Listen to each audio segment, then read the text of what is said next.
welcome to your lecture on the cell theory. The cell theory is one of the basic principles of biology, and the scientists that are credited for the formulation of the cell theory are the German scientists Theodor Schwann, Matthias Schleiden, and Rudolf Virchow.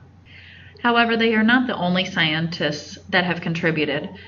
Robert Hooke was also a very important scientist with the development of the cell theory.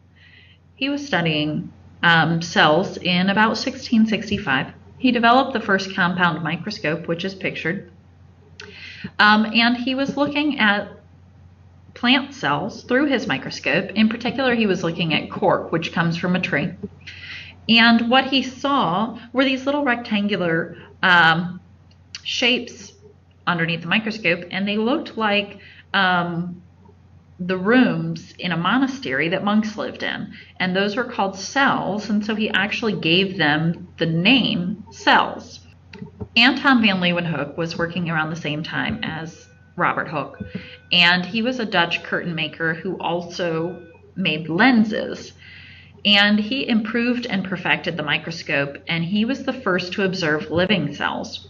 He made his own little microscope, and he looked at a bunch of different specimens under the microscope. He looked at rainwater, pond water. He looked at the scrapings from his teeth, like the plaque, and took that and looked at it underneath the microscope, and he saw living organisms. What he was actually looking at were like bacteria and protists, but he didn't realize at the time what it was. So he called them animalcules.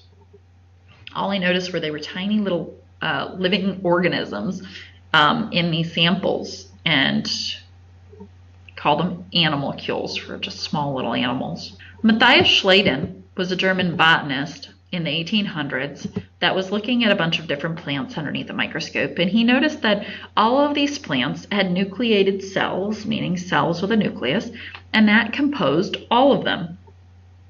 All plants were made up of cells. And at the same time as he was studying plants, another guy was studying animals, and his name was Theodor Schwann. And he noticed that all animals are made of cells, and he looked at nerve cells and blood cells and skin cells and all different kinds of cells, and he just noticed that they were all made of cells. So they were having dinner together one day, and both were discussing what they had come up with, and together they determined that all living things are actually made of cells. Rudolf Virchow was also in the 1800s, and he was a German doctor, and he was the first person to observe that living cells actually reproducing. And so when he observed cells reproducing, and he observed it in a lot of different organisms, he saw that animal cells come from animal cells and plant cells come from plant cells. And so he determined that cells come from pre-existing cells. A skin cell will come from a skin cell. A blood cell will come from a blood cell. A plant cell will come from a plant cell. Cells come from pre-existing cells. So together, those three scientists formulated the cell theory, and it had three parts. First, that cells are the basic unit of life. Then all living things are made of one or more cell.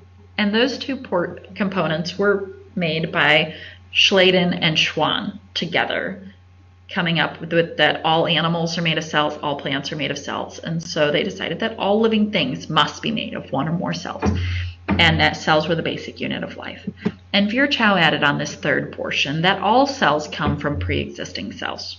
Now today, with advancements in technology, we've added onto it three more things. They are that there is energy flow or metabolism that occurs within all cells, that all cells contain hereditary information, DNA, and that all cells basically have the same chemical composition. And we talked about that in the biochemistry unit, and I gave you the acronym CHNOPS: carbon, hydrogen, nitrogen, oxygen, phosphorus, and sulfur, for the 6 most common elements in organisms, in living